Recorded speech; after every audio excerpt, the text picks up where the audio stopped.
Ayiwa an balimaw aw ni ɲankuma kibaruya m'an bolo ka lada aw tulo kan o de ye k'a fɔ ko an ka finitigi minnu bɛ yen n'olu minɛlen don n'o ye Amadu Aya Sanogo n'a ka nɔfɛmɔgɔw dɔw ye olu musow y'a fɔ k'olu bɛna tagamaba kɛ sini jumadon desanburu kalo tile 15 ko ka d'a kan k'a fɔ olu ka tagama in tɛ dɔwɛrɛ ye ko olu tun ye laɲini kɛ an ka sariyatigiw fɛ ko ka fɛɛrɛ kɛ ni ka liberté provisoire d'olu cɛw ma n'o ye Amadu Aya Sanogo n'a ka mɔgɔw ye n'an b'a fɔ o ma ko fiɲɛbɔda ko walasa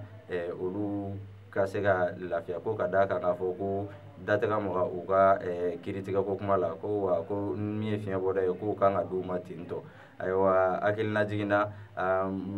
finitigi muso ninnu tun ko k'olu bɛna tagamaba dɔ kɛ desanburu kalo tile 8 tɛmɛlen nka an ka maaba minnu bɛ jamana kɔnɔ olu ye u wele ni ka kuma u fɛ walasa ɲɛ bɛ se ka sɔrɔ a ko la cogo min na nka u yɛrɛ ka fɔla ko olu y'olu mɔgɔba ninnu lamɛn ko nka k'olu ɲɛ b'a la ko ɲɛ tɛ ka sɔrɔ foyi la ko wa k'olu bɛ nin tagama in kɛ ko wa ka tagama in bɛ kɛ sini sɔgɔma n'o ye jumadon ye desanburu kalo tile 15 wa k'a bɛ daminɛ place de l'indépendance la 8 heures yan fan in fɛ ayiwa o tɛmɛnen kɔ ka bɔ yen kibaruya wɛrɛ m'an bolo ka lada aw tulo kan o de ye k'a fɔ ko an ka jamana n'o ye cakɛdaw ye o mobiliw ko olu sɛgɛsɛgɛliw y'a jira k'a fɔ ko mobiliw bɛ ka ye sabaraw la sisan ko sabara minnu n'an ka jamana sariya tɛ taa ko ka d'a kan k'a fɔ ko cakɛda mobili ninnu k'u bɛ di cakɛlaw ma de walasa u bɛ se ka cakɛda yɛrɛ ciw ɲɛnabɔ cogo min na o bɛ cakɛda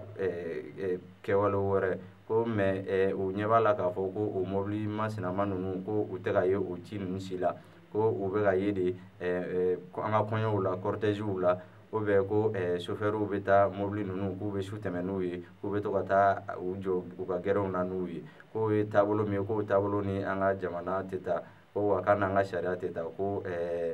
a yiralen don an ka sariya sɛbɛnw kɔnɔna na k'a fɔ de ko ni baara jiginna a cakɛda mobili ninnu k'u kan ka to cakɛda yɛrɛ la yen nɔ ko walima u bɛ to u tigiw bolo yen nɔ nka u kan ka to so de kɔnɔ u man kan ka ye su kɔnɔ u man kan ka ye fɛnɛ kɛwalew la kɛwale minnu ni cakɛda yɛrɛ ciw tɛ ɲɔgɔn ka sira la ayiwa ni an balimaw ni kibaruya ninnu de tun b'an bolo ka lada aw tulo kan aw ni ce aw ka kulomajɔ la